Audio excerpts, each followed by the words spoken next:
Մոտ 200 տարվա վաղեմության եզակի ու արժեքավոր երաժշտական գործիքներն են հայ կոմպոզիտորի անձնական հավաքածուից։ Նա փոխում էր հնչողությունը, նա ստանում էր նոր հնչողություն երաժշտական գործիքների։ Գրականության եւ արվեստի թանգարանում բացվել է Վարդան Բունի մոռացված նվագարանագործը ցուցահանդեսը, որում ընդգրկված են վարպետի ձեռագրային ժառանգությունը, նրա անձնական նվագարանները, ինչպես նաեւ հենց Բունիից ոգեշնչված այլ վարպետների պատրաստած եզակի գործիքներ։ Նաղորա, մանդոլին, ուդ, քամանի։ Թանգարանի տնօրենի խոսքով Բունին այն եզակի արվեստագետներից էր, որն իսկական հեղաշրջում արեց ազգային նվագարանների կատարելագործման հարցում։ Վարդան Բունին այն անձերից է, այն նշանավոր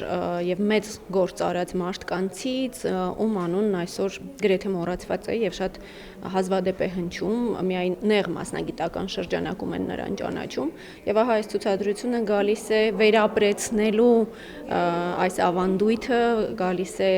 հարգանքի տուրք մատուցելու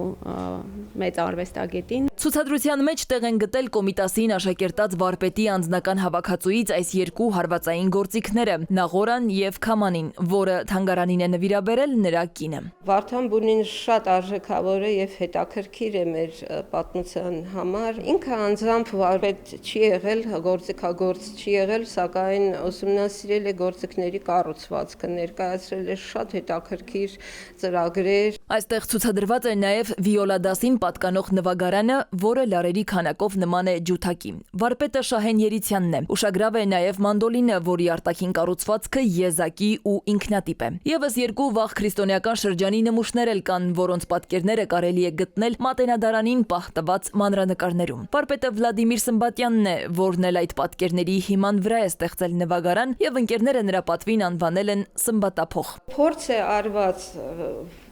վերստեղծելու, հարություն տալու մեր նախնիների հնչյունազգացողությունը։ Սա շատ հետաքրքիր կապ է անցյալի եւ ներկայի միջեւ։ Նման չէ իր հնչողությամբ որևէ այլ նվագարանի, ունի ինքնատիպ հնչողություն։ Հիշեցնում է թերևս մի փոքր հոբոյա